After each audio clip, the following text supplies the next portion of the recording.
grogne des maires de France. Il a supprimé aux maires la taxe d'habitation, ce qui est idiot, parce qu'en réalité, en faisant ça, on enlève ce qui permet aux maires de gérer leur commune. Oui, quand la France va mal, quand la France se déchire, les maires sont là pour réparer à proximité. C'est devenu très compliqué pour les maires. Il n'a pas tant de pouvoir que cela. Contre la suppression de la taxe d'habitation, la baisse régulière des dotations de l'État, le coût délirant l'hiver dernier, on s'en souvient, de l'énergie, eh bien beaucoup de communes aujourd'hui se retrouvent sur le flanc. Les vraies voix Sud Radio. Et donc on vous pose cette question, faut-il redonner aux maires le pouvoir de réorganiser les centres-villes? Vous dites oui à 85% dans quelques instants. Nous serons en ligne avec Frédéric Macarez, maire de Saint-Quentin dans l'Aisne.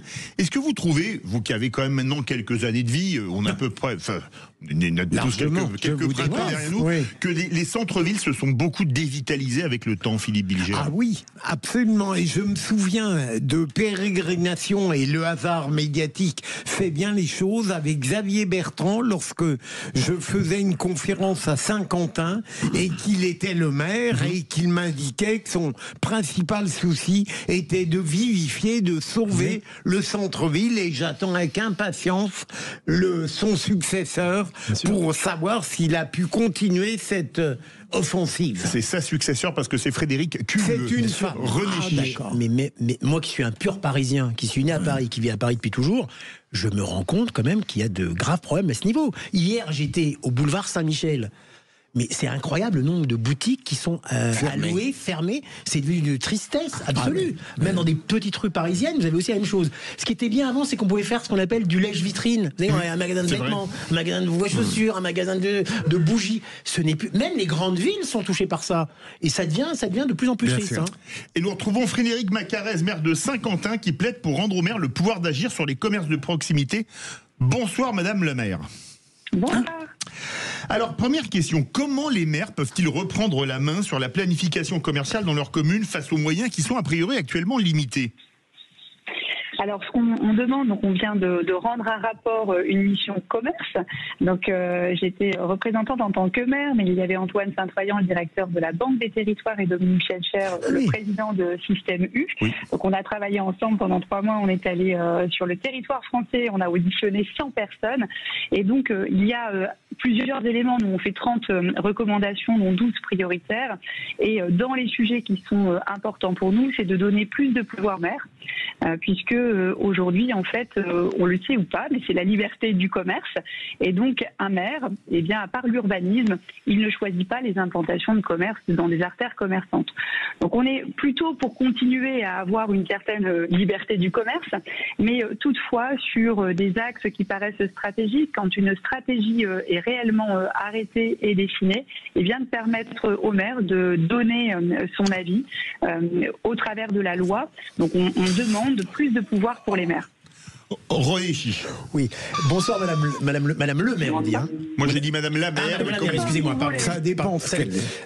Justement, dans le rapport que vous avez rédigé avec vos collègues, je crois qu'il y a une mesure qui concerne, parce que j'ai entendu ce matin le ministre Serge Papin qui parlait des animateurs ou managers de commerce de centre-ville. C'est ça. Alors moi, je croyais que dans les mairies, il y avait des adjoints chargés du commerce et l'artisanat, des choses comme ça. Donc ça existait déjà. Est-ce que je me trompe ou bien c'est autre chose que les adjoints au maire chargés du commerce? Oui, c'est un peu différent. En fait, il faut peut-être reprendre les grands sujets du commerce. Si vous voulez, aujourd'hui, la vacance commerciale augmente partout en France. Il y a eu 50 millions de mètres carrés qui ont été créés depuis 2020, alors que la consommation était à tonnes. Les maires ont très peu de pouvoir sur ce type de sujet. On a eu bizarrement des créations d'emplois, 800 000 emplois créés dans le commerce depuis 2006, mais essentiellement tirés par la restauration et la crise de l'habillement, avec toutes les enseignes iconiques qui disparaissent au fur et à mesure de toutes les villes de France. Ça a commencé avec Camaïeu. Dans les dernières, on avait Naf et IKKS. Et donc, c'est très violent. Nous, une des premières choses que l'on demande, parce qu'il y a 2 préalables pour que le commerce puisse fonctionner, c'est d'abord qu'on lutte contre la concurrence déloyale et contre l'inéquité. Puisqu'aujourd'hui, les commerçants de centre-ville ou les commerçants physiques ne peuvent pas lutter, puisque ce ne sont pas les mêmes armes par rapport aux plateformes. énorme par rapport à tous ceux qui n'ont pas les charges qui sont imputées au commerce de centre-ville. Donc pour nous, c'est très important et la taxe sur l'achat numérique de biens importés est pour nous quelque chose de très important, de même que le contrôle des marchandises. Et on redit qu'à l'approche de Noël, il y a de quoi être inquiet sur les achats qui sont faits par les personnes de l'extérieur. Alors sur la question que vous avez posée sur les managers de commerce, en fait la question du foncier est devenue très importante. Il y a beaucoup de fonciers libres dans les villes, des fonciers qui sont parfois à la main de grandes foncières parisiennes sur toute la France, des foncières qui sont à la main de propriétaires qui habitent pas forcément dans nos villes, avec des loyers très chers qui sont totalement décorrélés de la situation. Et aujourd'hui, manager de commerce, oui, il y a toujours cette question d'animation à mettre en place, mais il y a aussi tout le travail autour du foncier, du suivi, de la négociation qui peut se mener, des observatoires des locaux. Et les maires et les municipalités sont appelés à s'intéresser à des biens privés, alors que par le passé, ça n'était pas le cas. Il y a aussi des initiatives de foncières commerciales qui sont très importantes. Là où on a des biens dégradés qui ne retrouveront pas preneur, eh bien, la puissance publique associée au privé, parce que ça peut être des foncières qui sont à la fois publiques et privées, peuvent faire des rachats de locaux, les reconfigurer, décider de mettre à nouveau des commerçants dedans dans des conditions du marché. Et puis on a aussi, moi dans ma ville ça va être le cas, on va monter une concession d'aménagement, on rachètera des locaux qui sont aujourd'hui fermés. Et il faut aussi accepter que dans certains lieux, eh bien peut-être on ne replace pas du commerce en rez-de-chaussée, puisque je disais qu'il y a trop de locaux commerciaux, donc il faut aussi réfléchir à la galette commerciale. Dans quelle rue on laisse le linéaire, et peut-être que sur d'autres rues ou sur d'autres espaces, il faut transformer différemment. Philippe Bilger, vous posez une question. Madame le maire, je me souviens de mes échanges avec Xavier Bertrand dans cette belle ville de Saint-Quentin. Pouvez-vous nous indiquer pour quelles raisons et à partir de quand les centres-villes ont été désertés? Parce que ça n'était pas évident. On pouvait penser au contraire que les centres-villes seraient naturellement l'objet des commerces essentiels. Bah écoutez, le centre-ville n'a pas échappé aux crises successives que nous avons vécues depuis le Covid. Chaque année, le commerce de centre-ville a été impacté par le Covid dans un premier temps, les fermetures, la crise énergétique et la crise du pouvoir d'achat. Les Français n'achètent pas quand il n'y a pas beaucoup d'argent. L'impact de l'Ukraine a été très important. La crise des Gilets jaunes, la crise institutionnelle. Vous voyez bien que le taux d'épargne des Français a fortement augmenté. Il est passé de 14% en 2019 à 19% en 2025. Donc ça se ressent forcément sur la consommation. Et dans le même temps, la vacance commerciale a continué. Donc ça, c'est ces causes-là, les crises, c'est très très impactant pour le commerce de centre-ville. Et puis on a un changement de modèle avec d'autres typologies d'achat donc sur le numérique. On a des consommations qui sont très différentes. Aujourd'hui, on achète peut-être moins de biens, mais peut-être plus de loisirs aussi. Moi, j'ai toujours cet exemple en tête des jeunes qui très fréquemment maintenant ont un abonnement à la salle de sport, et ça fait partie des choses qui sont très importantes pour eux. Il y a d'ailleurs des salles de sport qui arrivent, y compris dans des secteurs ruraux.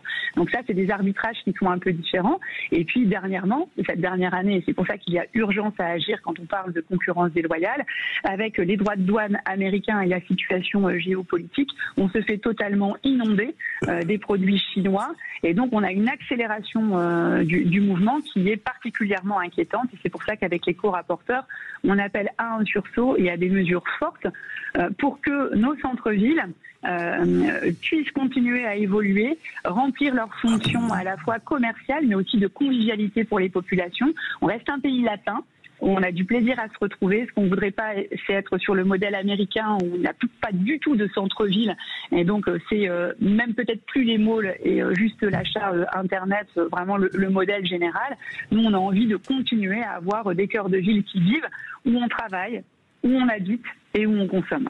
Merci beaucoup Frédéric Macarès, maire de Saint-Quentin. Une question pour une réponse très courte. Est-ce que votre belle commune s'est remise du passage de Philippe Bilger pour faire une conférence? Oui. Alors, je n'en ai pas le souvenir. Mais, voilà, c'est vendredi soir et la semaine a été longue. Alors Madame le maire, vous avez le droit de ne pas répondre à des questions discutables. Voilà, c'est ça. J'aurais pas dû répondre, en fait. C'était discutable. Voilà. Mais si vous voulez revenir, alors si je comprends... Avec grand plaisir. Merci beaucoup Frédéric Macarez, maire de Saint-Quentin. Allez, tout de suite, Sud Radio, faites ça Transat.